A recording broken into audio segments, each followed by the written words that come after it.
Live from First Street Studios in South Tampa, Florida, it's time for another round of Last Call with Dan O'Brien, Seth Crumrick, and Jessica behind the camera.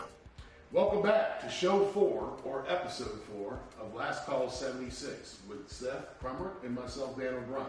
So, in good fortune, hopefully for me, but I won the card game. You did. You beat me twice on darts. I got you last week on this, but this is that morale building that we talked about. I appreciate the opportunity to reclaim the title here, and I'm feeling lucky today. Today's my day. But we're in a bad situation because I just dealt you an ace and I dealt myself an ace. But I'm feeling abundantly confident. Is that a good way to abundant? Yeah, that's a perfect way. Yeah. I don't know if that's a good word, but it sounded good to me. I'm feeling confident too, and I shouldn't, because you've got a big stack of chips. And I have 3. Like, this is the Alamo for me. Like, I'm getting tapped out right now, to use the UFC term. I need a little Fox pepper spray to keep you back. All right, so this will be our last poker edition. So I'm going all in. Okay, all right, I love it. Okay. So I'm going to give you a chance, and then if I win, because we got the Ravens tonight, we got to head out to that game. That's right. And then I got my little man Chucky here since. Last week, the UFC 280 was amazing. Yes. But Hezbollah took the scene, right? With As Eagle. he does. So Khabib wants to bring his little man all over the place. So I got my little man for Halloween, staying in the Halloween spirit. That's it. So what do we got? Like a week till Halloween? Yeah. So let's go ahead and take a look at the cards. All right. And they were shuffled, so there's no lack of integrity here. So as long as, look, when I flip this over, if I lose, this is a tough neighborhood, man. Yeah. These 3 guys are going to toss me out. It's ridiculous. All right, you ready? Ready? 1, 2, 3, Bill. Oh, tough to be 21 when you're playing blackjack. What do you got? Oh, I'm a little light. I'm going to take a card. All right, take a card. I like this. Interesting. You can feel I hear the ice cracking beneath your feet a little bit. Okay. What's the thought? I mean, there's only one way to win. Stay alive. Do you want more? I have to take one more. Has to. That's it. His best plan is to try to match this. Otherwise, it's lost. I'm no math expert, but I can tell you this. I'm feeling pretty good about my position right now. Come on, sling it, gunslinger. What do you got? We got a show to do.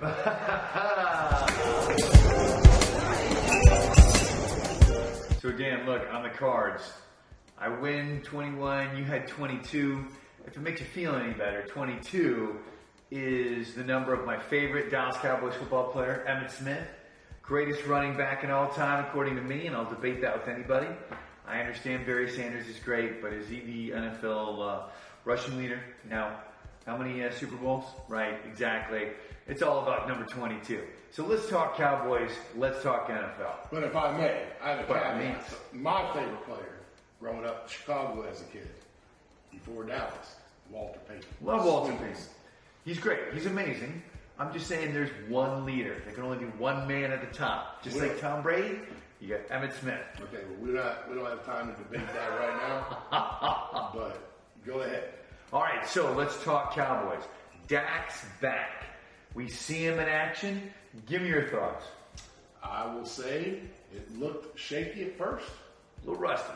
Detroit, he had to get his legs underneath him, but by and large, he had a good performance, seeing that he hadn't played 6 weeks. So good for the Dallas Cowboys. It's looking good, but they're going into a freshly found Bears team that got a win the other night against the Patriots. A little bit of confidence. I'm not going to say it's going to be easy, but I think Dallas squeaks it by 4. Well, and look, I'll tell you, I love where Dallas is at right now. I'm seeing that balance of great defense. I'm seeing that offense now with that missing piece. He's back. He knocked the rust off last week. And make no mistakes. Look, the Detroit Lions, that's a professional football team. Regardless. Absolutely. Regardless of what their record looks like, that's a great group of folks right there. So we beat an NFL team, got everything worked out. I'm excited for the Bears. I don't know if the Bears have that balance that Dallas does. In fact, I would go ahead and say that they don't. So I'm feeling pretty good about it. So Yeah, I think I'm gonna go 4. Okay. Yeah, I'll go DraftKings. I'll do 4. All right. I like it. Yeah, I'm very optimistic about it. All right. So let's talk about a little bit more painful subject. Let's talk Bucks. What did we see last week? I know this hurts. Okay, so the Buccaneers. It's not a time to panic. Not a time. I agree. But tonight, when we go to the ball game, this is a must-win. And it started bad last week in Carolina, and Evans, one of the best receivers of all time based off numbers, 8 consecutive 1,000 seasons. You can't drop that ball. Yeah. But he did. And I think it kind of really shook the Bucs because he's Mr. Magic over there. And when that happened, I think the sales just came out. I mean, they're already, the wind came out of their sails. They're already beat up across the board. Sure. Nothing looks good coming forward.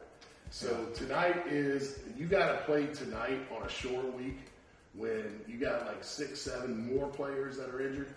It's a tough grind tonight in the Ray J. It's going to be a tough one. Look, it's any given Sunday, right? Any given Sunday is a truism. Because again, these are all high-end athletes coming from the best football programs that are now competing at this level. So, that's why sports betting is so much fun to watch because you never know in any given weekend what's going to happen, right? So I'm with you. Look, the Bucks, man, I watched it. It's Tom Brady's right. Hey, look, Game 7, we have a long way to go. We're not even at the halfway point yet. So I agree, don't panic. Lamar Jackson, though, Ravens, this is going to be a really interesting matchup. So what do you think for tonight? So if you look at the game of football and the way this matchup works, and what concerns me is we are not making a lot of first downs. Yeah. And Lamar Jackson is going to stretch that defense in every which way he possibly can. And if our offense can't get a first down and let the defense rest, that's one of the biggest problems of the season. So now you got another guy that's going to come in here and stretch that defense. And if we can't move the ball, we can't win the game. The entire defense cannot keep up with Lamar Jackson. There's no way. Right. I mean, this guy is like version 2.0 of those like incredibly difficult quarterbacks to tackle in the past. Your Michael Vicks, for example. Guys that were so much quicker and more agile than everybody else on the field. It gets third quarter, and if the Bucs defense is sitting out there the entire game, it's going to get ugly. Absolutely ugly. Yeah, so it's going to start off. It's going to be a heavy dose of RPO right off. Absolutely. They're going to just shoot every kind of thing that they can, lots of motion and everything. They're going to stretch that defense. They're going to get in there into the middle. Yeah. And then if it works, they're going to stick with it. And if not, defense is going to get tired if we can't move the ball. And then guess what? The yak yardage is going to hit us bad in the second half.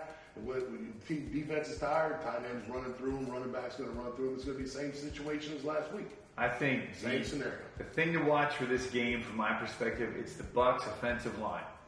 That offensive line will determine if we're getting first downs or not. Can you open up enough holes to get the running backs through? Yeah. Can you give Tom Brady that extra second to make sure that we need to get that ball into the right people's hands? I personally think one of the greatest athletic performances I ever saw firsthand was when Johnny Manziel and Mike Evans went into Alabama Stadium and beat them many, many years ago. And they jumped all over Alabama, and Mike Evans is running through that incredible defense. I think, to your point, he's had so many 1,000-yard seasons. He has one bad game. Hey, everybody has a bad game. I don't care who you are. Right. I think he comes back and goes absolutely full ham tonight. I think he becomes a supernova out there tonight. Yeah, and I think so. So I'm going to take Bucs by 3. I love it. I think it comes down to a fourth quarter. We're going to be there in the stands trying to get home by 2 in the morning, but you know the deal. I don't think it's going to be a blowout on either side. I think both teams are struggling in some areas. Yeah. But I'm going to go with Tampa by 3. Okay. And it's going to happen in the last, I would say, 2 minutes of the game. It's going to be that close of a ball game. Okay. I love it. I love What it. do you think? Hey, look, I want to believe, right? I have a lot of hope that the Bucs can pull it off. That said, if I am going to bet money, if I'm going on DraftKings and I'm putting money down, gosh, I got to tell you, man, the Ravens sitting at 4-3, the weapon systems they have, if they come in and execute well. Not even great, but just like, hey, they're getting the majority of their plays off as their design. I don't know how you beat Lamar Jackson unless something happens to Lamar Jackson. Well, so it's for the Bucs. Yeah. Seriously, this is what you have to look at. So Tampa Bay tonight plays the Ravens. That's it. It's a must-win because then they have the Super Bowl champs next week. Yeah. Now they have a long week because they're playing Thursday night, so they might rebound on some recoveries. You know, as far as the injury report, they may recover or whatever. But then you got to remember, then they're playing the Rams, and then they have to go to Germany. Yeah. Right after that, and play the first place Seahawks. Yeah. I think the Rams this year are definitely beatable. I mean, I've watched some ugly games by those guys. They're still hungover from last February, I guess. I don't know what's going on. But I agree that if you can get a win tonight, I am confident the Bucs then can roll in off that momentum and beat the Rams. I believe the Rams this year are not the Rams that were there last year. But I think a loss tonight, it's going to be tough. It's a knockout play. Yeah. It is, and I think even if they make it and beat the Rams the week after, because it's like a 10-day, but it's basically a half bye, we call it. Yeah. But then they have to go to Germany and play Seattle. Then they get their bye, and then they come back and play Cleveland, which they should win. But we just saw with the Any given Sunday. Hey, with the Carolina, and then we watched it with the Steelers. Now what ends up happening is they come back, and then we got the Super Bowl runner-up champions, right, with the Cincinnati Bengals that are playing right here, and then we got the NFC South all in their face the rest of the way. So they have got to stay at least tied with Atlanta. That's what they're at right now, right? Yeah. So they're first place just by the head-to-head, and that was a rough call at the end, right? Oh yeah. So we're not looking good. And I'll tell you, if I'm Todd Bowles and Byron Leftwich, the one thing I have not seen from this season, they have no emotion on the sideline. Yeah. I could never, even with our athletes and the guys I played with, even over in Frankfurt on that team, and you played at Tulane, I've never seen two coaches so uninvested emotionally in a football game. And you know what? There's a time and a place where the coaches need to raise up and be a coach. Because we can go back to the Jet days, too. Sure. And look, this is not a good performance for two guys that were head coach candidates. Yeah. That, especially Byron, if he's trying to move out and go be a head coach, we can't even move the football. Yeah. I mean, I know it's injuries, but show some emotion. Yeah, and part of it is you leave it to Tom Brady to have to carry the entire load, to go back there and yell at the offensive line. And look, you know Tom Brady at this point. Here's one for you. Beat Tom to the offensive line bench and go ahead and hand out those butt chewings yourself. That way he doesn't have to come in and then take all the heat off of it, which is really important. I'll tell you this, though. I loved Tom Brady's comments today this week. When there's all these people that are saying, well, he's going to quit halfway through the season. And he came out and was like, wait a minute. What are you talking about? I don't quit when things get tough. I mean, that's when I step up. And he reaffirmed why he's the greatest of all time. I mean, that guy put the marker down. He's like, you don't quit. That's a loser's mentality. I made my son read what he put in his press conference. Because, look, there's a lot of quarterbacks out there right now, Russell Wilson, that are getting beat up for questionable leadership. Look at Tom Brady. Right now, he sees it. He's seen it all before. He said all the right things. And the thing is, when I look back at his entire body of work, he means it. And he's absolutely going to get out there, and he's going to absolutely light it up tonight. Well, and a lot of people forget, too, the season that Tom Brady came in. Remember, we had a rough start just like this. Oh, yeah. So that's why I'm saying it's time to worry a little bit because of injuries. Yeah. But we got a good enough team to get back in. And remember, the year we won the Super Bowl, we played every game on the road in the playoffs because we barely slipped in. That's right. And then, you know what happened? We won the Super Bowl at home. That was our only home playoff game, really, that we had other than... That's right. Just get in the playoffs. That's it. That's all you have to do. Just if you can get a foothold there, it's the Bucs. It's like the Giants when they beat the Patriots, who were at that point were 18-0, and then ended up going 18-1. Not lost in Tom Brady on that one. So yeah, I 100% agree. I'm excited about tonight. It should be really it's going to be a good time. I mean, worst case scenario, we're just going to back ourselves into a bigger hole. That's right. And then it's going to have to be Brady ball at that point. He's going to have, you know what? I'm going to tell you the truth, and I hate to say this. But Byron Leftwich won't call another play if they lose tonight. Brady's going to override him, and then there's going to be a controversy in Tampa. I'm telling you. I see it coming right now, don't you? I see it. Hey, look, all I know is I watched that Super Bowl when they were down 28-3, 3 minutes and 16 seconds left in the third quarter at Atlanta, against Atlanta. The crowd is for Atlanta. And that leader, who happens to play quarterback, turned that thing around and won the Super Bowl. I still get goosebumps thinking about it right now. It's unbelievable. We've got the right guy at the helm. I don't care about his age. I don't care about what's going on in his personal life. When he gets in there, that dude is laser focused. He is an apex predator velociraptor. I guarantee you that he will hold up his end of the bargain. So it's going to be a fun game to watch. All right. And I love watching Lamar Jackson play. So it's going to be really interesting. I can't wait. Yeah, it's going to be great. Hey, so cheers to that. Cheers to the NFL on that one, absolutely. We'll see you at Ray J tonight at 8:15. That's right. Let's go. Welcome back to Last Call 76, and it's that time, Seth. That time. For our traditional coins. Oh, dear. Getting coined. Oh, what do you got? So I'm just going to give you our brothers, the 40s, out of NTC. Okay. Because that was an important job where we both met each other. Yeah. Now we have a show because of it. So I'm just going to put this one down and see what you got to say. That's right. They're out there sharpening iron steel. I love my 11th ACR brothers, but I'm going to have to trump you with, I think, one of my favorite coins that I've got. And that is the Task Force Dagger Strength and Honor coin. So this was the coin given to the guys when the initial invasion of Afghanistan, right after 9/11. So what happened, and we'll go to the back and we'll show you the picture, but it says Stronghold Freedom, which is the name of the base at Karzai Khanabad K2 in Uzbekistan. So when that was the first foothold that we had to then invade into Afghanistan over the Hindu Kush. And it was all services were involved. We needed the aviation guys to get us over the mountains. Of course, we had Special Forces there. We had JSOC there. We also had 10th Mountain Division, Marines, Air Force. The whole crew was there. And all the Navy pilots that were coming in.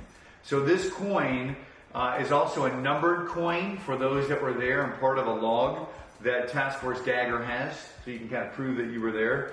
And just a bit of historical significance.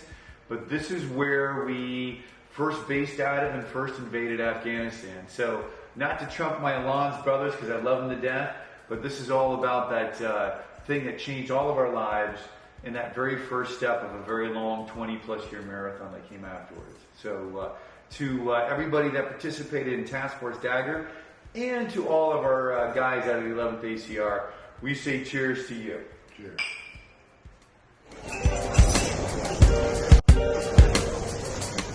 So Seth, in this show that we started, we've talked so much about our deployments, absolutely, our military careers, where we've been stationed. We've talked families about recruitment. But let's get after something that's very important right now. And what are the second and third and fourth order effects? Let's add the fourth. Yeah. About the Ukraine. Sure. You being an expert in that field or having expertise from other people you've led that are over there. Yeah. How do we tell the public what's really going on, not the shaping from our media, but real world stuff that you're comfortable talking about? Sure. I think when we talk about Ukraine, the number one thing is there's 1,000 different things we can talk about. So we'll just pick up a couple today. And I think it's one of those talking points that we'll come back to because it's fascinating and it's changing every day. And we'll hit on some of those. I think the first question, though, to ask is, what's going on and how did we get there? Like, how did this happen? How did this unfold? And I think a lot of people are familiar with Russia believing that the Ukraine should belong to them, and there was a lot of political friction that happened. But what I found fascinating and frankly blew my mind was Russia decided to invade Ukraine across a border that they have. It's not like they're going halfway around the world like we do. In February, which is muddy, nasty weather, and I'll tell you, for all the tankers out there, they know this.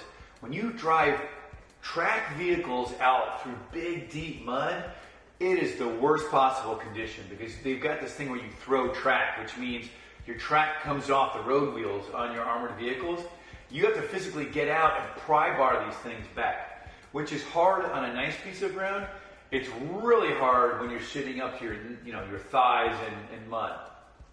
And I'm blown away that the Russians would attack, because if you look at their own history, one of the things that saved Stalingrad when the Nazis came across was the fact that it got really muddy before the Nazi blitzkrieg could get all the way to Stalingrad and slow them down. In fact, the Russians have a word for it. It's Rasputina, which is basically the conditions where it gets so muddy and nasty that you can't attack and come across it.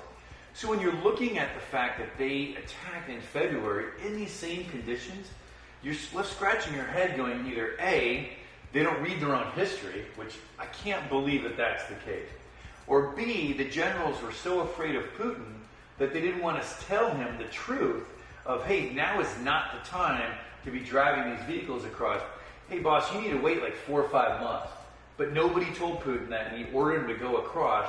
And what they walked into was the second biggest problem, which was an incredible intelligence failure. Everybody convinced Putin that Ukraine and their citizens didn't believe in their government, and that they would welcome the Russians coming across the border to take them back, which nothing could be farther from the truth. They had just talked themselves into this weird space. And guess who was waiting for them when they came across? Absolutely. The Ukrainians trained by you guys. With all those all those anti-tank missile systems, the Javelins, and then the British version that we had set up for them, and we ate their lunch and they got stuck. And so when you look at it, it goes back to the third piece. You've got don't attack. Let's just do a quick review. Don't attack when it's muddy. Let the weather plays a big factor in the conditions. Second, you got terrible intelligence that led you to go in there in the first place. And the third is logistics equal combat power. Absolutely. I know that every person that wants to join the military wants to be some kind of hero and do incredible things. But the reality is the best armies in the world have the best logistics in the world. The Russians came charging across the border thinking that they would be able to take all these cities and did not have the logistics capabilities to be able to support what they grabbed. And then they got absolutely decimated in place. If you don't have good logistics, you don't have combat power. You can't project. That's actually why, over the last 20 years, the U.S. was so impressive when we went over to Iraq and Afghanistan. Because we were able to take an entire army with all of our coalition partners who were basically working off our logistics background and projecting them 6,000 miles away to the other side of the planet to conduct combat operations and stability operations for 20 years and then leave on our terms. We weren't forced out. It wasn't the fall of Saigon. We left. But we were able to do that for 20 years. Russia went across their own border. That would be like us going into Canada. Literally like jumping a fence. Like jumping a fence. And they went charging across, lost more people in the last 7 months than we lost in all of Vietnam. Which is heartbreaking, because regardless of what you think about Putin's decision to go, every single one of those Russian soldiers that died there, that died unnecessarily, had some kind of family that was waiting for him back there. And while Russia's lying to those families, at the end of the day, when Vlad doesn't show back up, there's only one thing that could have possibly happened to him. Right. And that lie will not hold. Dictatorships don't work in the information age. But don't you think there was a factor in it, though, when not only did the Ukrainians eliminate their logistical platform. Oh, yeah. They weren't necessarily going after the tanks, so to speak, at first. Right. They were just knocking out the way the fuelers and knocking out the food trucks. Something that an SF bunch of guys would teach. But what's more interesting is people don't understand. These are like family members or from the past or blood relatives, and it's hard to fight your own friends or the people that talk just like you. Absolutely. You're shooting at yourself. It's unbelievable. That's what is the most crazy thing for me. Yeah. From a strategic point. It's crazy. That's like me and you going up to New Orleans. Yeah. And our invading friends up there and invading New Orleans or invading Miami. Yeah. It wasn't a good decision at all. And you hit a great point. These guys knew that Ukrainian fighters knew great insurgent tactics. Yes. You can let the tanks go rolling by. Okay, fine. We're just going to sit back and wait. When the fuel trucks and the ammunition trucks come up, boom, light them all up. Guess what? That tank is going to be a 70-ton paperweight in about 12 hours when it runs out of fuel. And when it runs out of fuel, I will just walk up to it with a very cheap Molotov cocktail and turn it into an easy bake oven for anybody that's inside of it. And that's all you have to do. Let them go by, hit the supply convoys, and you're stuck. You're absolutely stuck. You shoved your hand into a bear trap and it snapped on you. It's crazy. So we can explore 1,000 things on Ukraine. Absolutely. You know, I would say the last piece that's worth for viewers to watch is how our support has changed. We started with the training and the anti-tank weapon systems.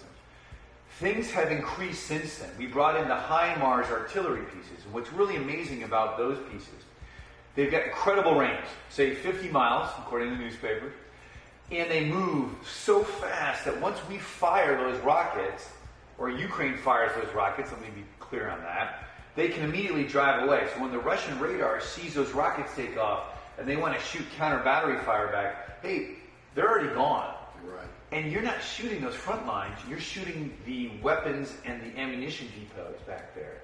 You're hitting deep into the supply lines, which cuts off all those Russian forces up front, which then allows that counterattack to come back and just crush the Russians that don't have the food, the fuel, the ammunition, and then it becomes a rout, which is exactly what's happening now. You and I both lived it. When you invade a country, it's a massive piece of property. Iraq was interesting in the sense that most people lived in these cities.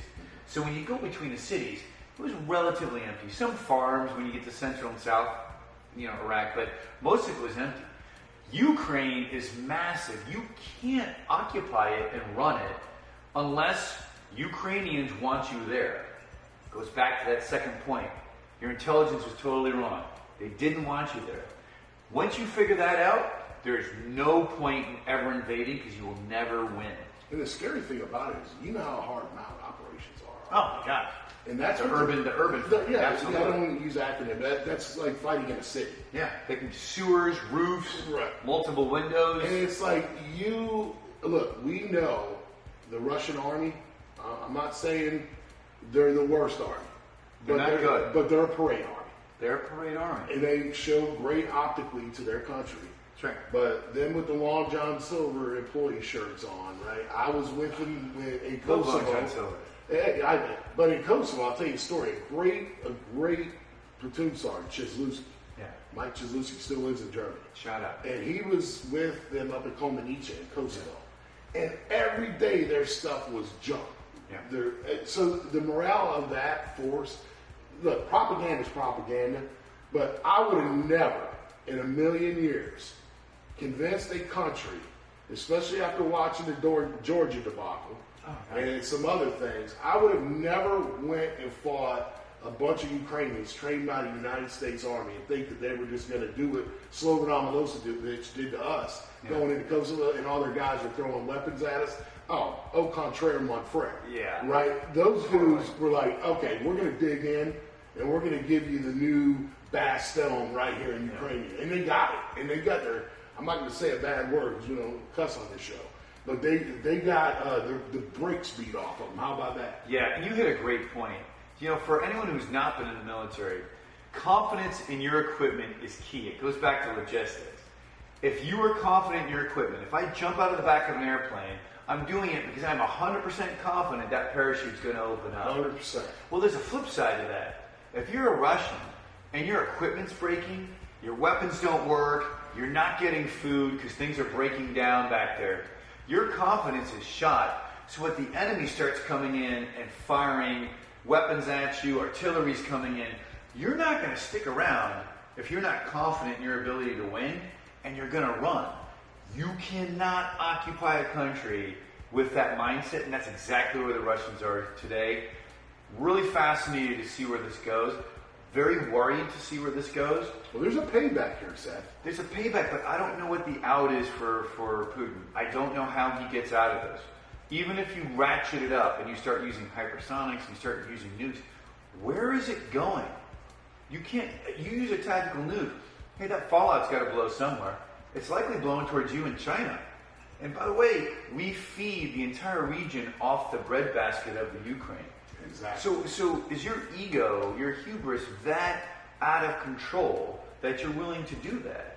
We're dealing with somebody who's not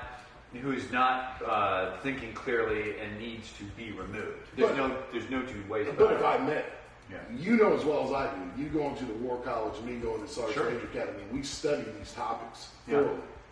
A good, stable Russia is good for all of us. We can't afford Russia to fail. We cannot. That's the takeaway though. Because if Russia fails, then we have a really bad situation coming. The global economy will just begins to fall apart. Yeah, if you study it, that's the problem. And that's the problem with Ukraine, because it can metastasize to anywhere else in the region very quickly, like a brush fire. I don't see a good, clean way out. But there's not really an option of just dropping or destroying Russia or taking out their economy, because everybody will feel the ramifications of it. It's already tough right now. It's tough in the United States with inflation, a lot of things being driven by that conflict over there. Yes. It's really tough for the people in Western Europe who now have supply issues and gas issues and other issues that they're going to have as winter comes. And of course for Ukraine, this is generationally catastrophic, because we have to all collectively now help rebuild Ukraine once we get those invaders out. And that's going to be all hands on deck for a long, long time. And we're talking decades plural. So it's extremely complicated. It's really just overwhelming to watch the scope of this. And Dan, I'll be honest with you, I'm an optimistic guy. I am very concerned about this. I don't know where this goes. World wars have started for less, and that's not where we need to be. Though I do know one thing. If a world war was to start now, no one has an Army, Navy, Air Force, Marines, and Space Force, shout out Space Force, that tops ours. Nobody does. So I am very confident, much like all those parachutes I use, that we will win. So what do you think was the main strategic foothold? Why they wanted the Ukraine? There's a thought process that drives me crazy that you see with folks like Putin, or you see with the Iranian regime, which is trying to go backwards in time. The Iranians want to go backwards to some sort of really strange Shia hardline belief system that oppresses people in their country. Putin wants to bring back the USSR as if that was a good idea at the time. Two problems. Number one, the vast majority of people over there definitely don't want to go back to the USSR, because if they didn't live it, they heard about how awful it was. The second piece is, this is the information age. I don't care who you are, the information age destroys dictators. Look at Hosni Mubarak in Egypt. Look at the rest of these guys now. China tries to use it to help them lock down their population, but it doesn't work. The Iranians have been trying to do that since 2006. The protests now are the worst we've ever seen. And they're only going to get stronger and greater. You cannot treat people like that with either a dictator or a hardline government and expect that you can control your population in the information age.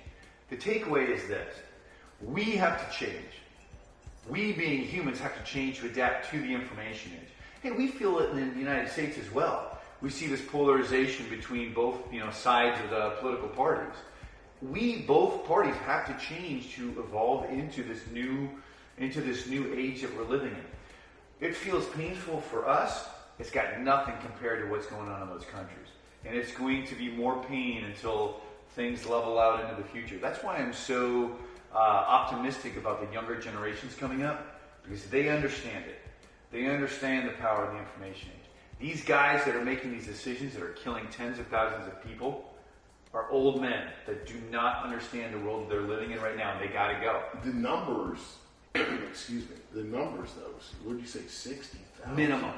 Russian soldiers, gone. So like tonight, when we go to the ball game, if Ray J sold out, and just put it in perspective to our people that are watching our show, that entire stadium is what they lost since February of this year.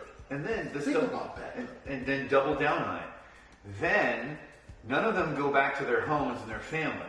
And then think of the government saying, no, they're still at Raymond James Stadium, they're just not allowed to call you. Hey, at some point, okay, that's fine for a couple days, weeks, maybe even a couple months. A year passes, 2 years, and they're never coming back. Hey, man, they're not at Raymond James Stadium unless they're buried under it. It's really, really, really sad what's happening. And for what reason? None. Other than a madness. Other than the port. Madness. Absolutely ridiculous. It was unnecessary, and the entire thing is heartbreaking. So keep an eye on it. It's worth being educated on this because we're being naive if we think it's going to stay contained in that area. This will reach out and metastasize well beyond, and there will be more future bills to pay. And that's kind of what I was saying, is with the second and third order effects, sure. There's a fourth. Oh, yeah. Because it's not going away. Well, and Russia will always hold a grudge on us for supporting Ukraine and supporting them with the Javelin anti-tank systems, with the HIMARS, with all of the intelligence pieces. I mean, one of the craziest things about the information age, since I'm on that, is, we used to think that ISR, what they used, was like a predator drone or something. The reality is, everything in your house basically is collecting on you. Your phones, your TVs, your refrigerators. When you had Russians posting pictures of themselves on social media with geodata on their photos, and we could strike it right away and kill everybody in the building. So we knew where they were. That was happening. That was absolutely happening. Insane.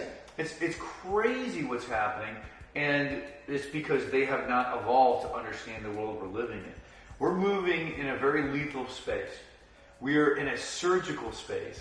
It is incredible what's happening right now. It's important that everybody gets educated on it, and we'll keep kind of hitting this topic as we go on. That's because it's very interesting. It's changing so quickly, and everything that's going on there is a lesson we have to learn so we don't make that same mistake later on down the road. And I think it's just good that we're together here, because our history and our knowledge of these places and where we've been, it's a different look that we're giving you than what you're going to get on a CNN or a Fox or something else. Absolutely. Right? Because we're giving it to you from actually being in the fight.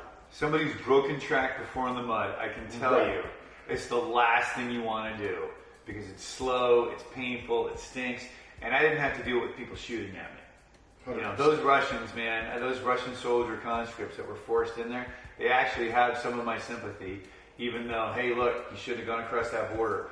But they were set up for absolute death, and that was what was waiting for them. And it's heartbreaking because it was completely unnecessary. And yet there we are, and the numbers are staggering.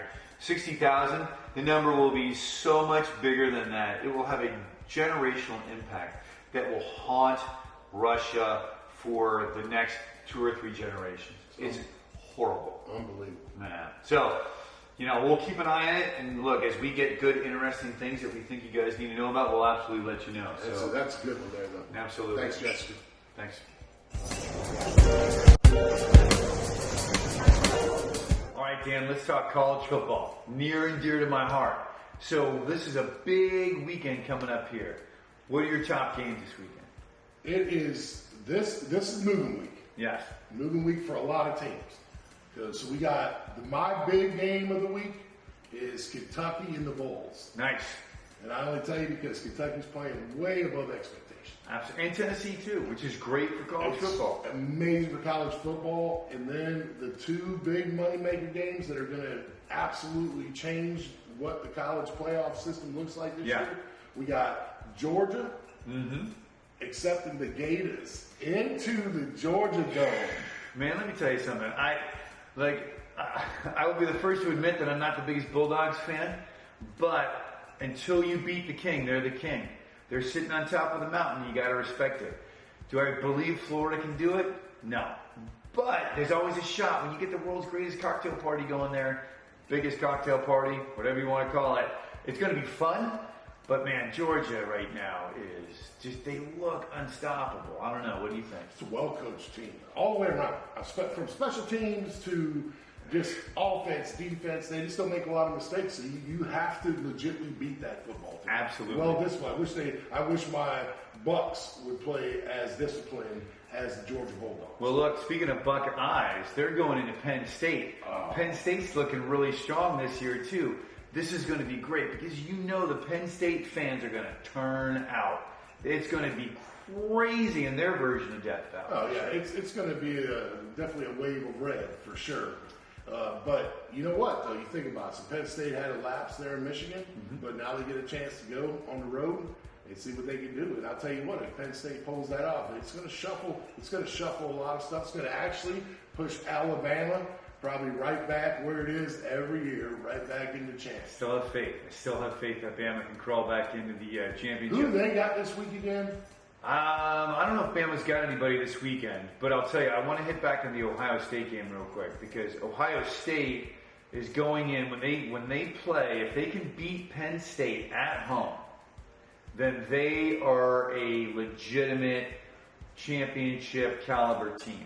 Ohio State, though, for many years, they get through and they get into those last championship games and they fall apart. So if they can win this game with a Penn State playing the way they are, I think Ohio State's it. But you know what the biggest story in college football is?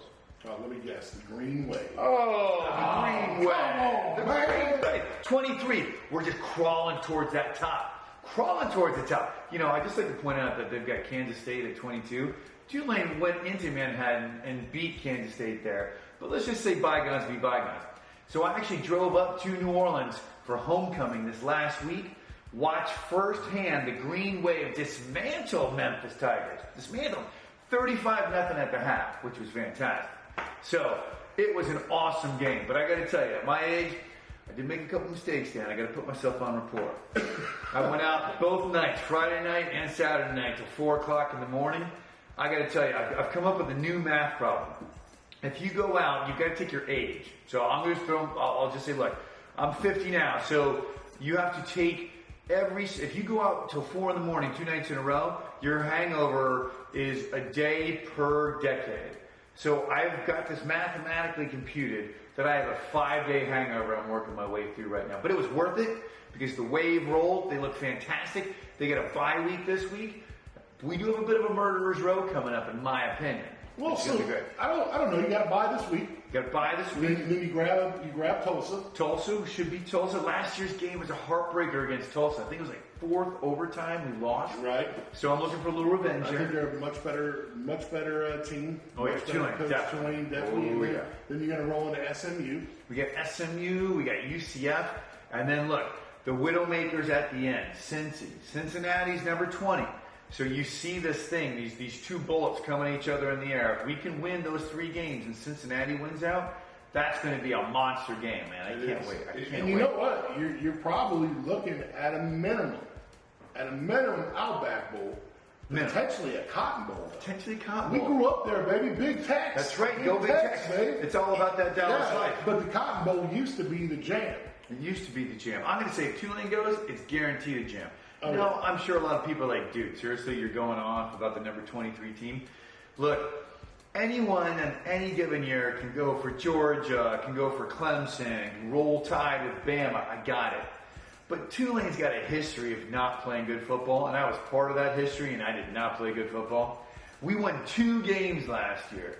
I mean, we always live in the basement. This year, man, it's magic. Willie Fritz and the team. Turnover beads. Forget about it, man. There's magic down there. It's Mardi Gras magic is happening in football season. So I'm just telling everybody out there, there is room on the Tulane bandwagon. Come aboard now. Get a seat. It's a great view. You can't go wrong. Well, you know what? This week it's free chicken. And from where they're from, Popeye's free chicken. Oh, absolutely. Because they get a week off, and you know what? Accidents are going to happen this week, and they're going to move up. They're probably going to go into Tulsa playing at 19th. That's my prediction. They're going to be 19th in the nation. I like it. Because teams are going to get beat. Teams are going to move out, and then they got 19, and they can beat the Ponies down in Dallas. That's a big game, and I'll tell you, because SMU has absolutely recreated the death penalty program, and has played some pretty good football over the last few 4 Hey, look, they're a lot of fun to watch. All I know is that my biggest concern for the bye week is that you have 2 weeks in New Orleans. A lot of crazy stuff can happen in New Orleans. And take this as a safety gram for all you folks out there. Bad things happen to good people in that town. You got to keep the team focused. Got to keep them out of all those bars I was checking for Al-Qaeda this last weekend. Like the bars you guys were in all night, for the last 4 nights. That's right. That's right. A lot of mistakes were made, but it's okay. bounce back. I still got it, at least for today. All right, good one, man. Let's see cheers. how it plays out. Roll away, baby. Roll away. Welcome to Last Call 76 Dantastic Reviews. We've waited a few shows because we had to figure out how we really wanted to do this, right, Seth? Absolutely. And I'll tell you something, I've been waiting for this. This is what I've waited to enjoy. I'm ready. And we talk sports, but this is probably going to be the best review you've ever seen for anybody that tries to do home improvement projects. Would you agree? I would totally agree. You see the results. Yes, your house looks amazing. I literally built this place and tried to find every avenue that I could to make it easier on myself to make everything look great. Right. So today I introduce to you the Craftsman. We're just going to call it the Stingray, because I don't know if it even has a name, but I'm showing you it. That thing is awesome. And then you have a generic more version of it from Depth. Depth. And what this is, if you're going to lay floors in your home, it's pretty simple, guys. This isn't a home improvement show because Tim Allen didn't build this house. I did. So I got a little bit more credibility. And Jessica behind the camera is kind of like the dude at the fence. I can get his name. So I'm going to show you how you do this. This is simple shoe molding that you dress any flooring that you put in your house in if you don't rip the baseboards out. Okay? That's the key. If you rip the baseboards out, then you don't need shoe molding or quarter round. All right? But if you want to rip out 8-inch baseboards and you got that kind of money, well, good on you. Yeah. Well, some of us are under budget restraints here. So what we're going to do is I'm going to simply show you how easy this is. You don't need a miter saw. You don't need a miter box. Go buy this tool. It's $25. Use it and then throw it away. Don't keep it in the toolbox like the old fishing tackle game. That's right. Right? Use it until the blade goes out. It's not worth sharpening it. It can be dangerous. And make sure you keep it away from your kids because it's got some cinch power. So here's the trick. Don't paint it. Leave it primered first. Because once you paint it, it's going to be harder and harder to cut. But I'm going to show you exactly how easy this is. So there it tells you the angles, exactly where you're going to cut. So I'm just going to simply show you how easy it is, and I'm just going to hit you with a straight 45. Straight 45, let's see it. You know, kind of like a Colt 45. And look how easy. Boom. Man. Not a piece of dust. Put it in my pocket. Perfect cut. It's over. Let me give that bad boy a shot. I think we need to see that Seth can do it too. Let's Right. now, So, I'm on report. I am the least handy person on the planet. I'm awesome at breaking things and destroying things. I am terrible at home improvement. The worst part is I think I can do it, and then it always becomes a disaster. So you'll notice I've got my safety glasses on, I've got my molding, and I've got my cutter, and I'm ready to do this. I'm going to go for a 45. So my God, look out. Here we go. This is about to get serious. Here we go. Ready? Oh my gosh. Look at that. Look how clean that is. I gotta tell you, if I tried to do this with miter saw, I'd be missing 2 fingers right now, and I still wouldn't have as clean a cut. So I've got to give this only top billing. This is fantastic. This is great. So what's your rate? Hey, look, given how terrible I am at home improvement, and I am bad, this is at least a 9, maybe even 9.5, because it was easy to use. The numbers were all listed right there. It made it idiot-proof, or in this case, Seth-proof, and I was able to make an incredible cut to turn that corner with your molding. So, you know what? 9.5. I'm really impressed by that. All right. So, Jessica, you want to try this? Come here.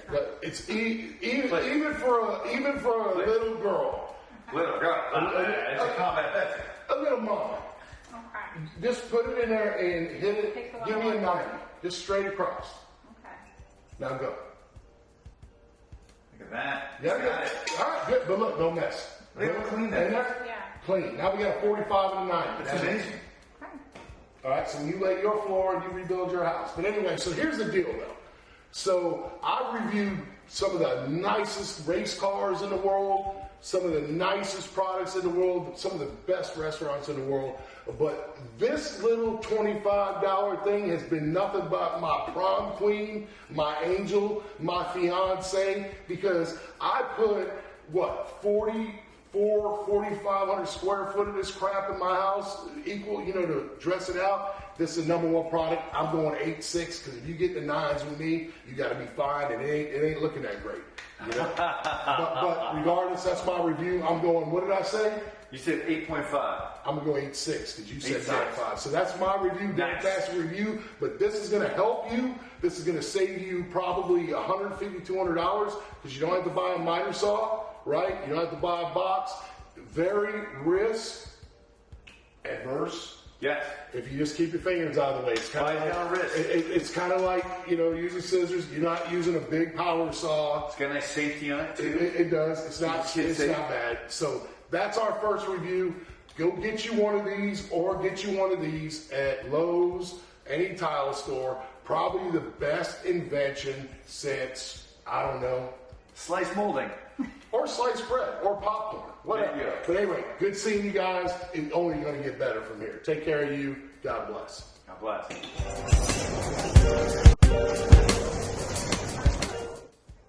Welcome to this edition of the Salute Table.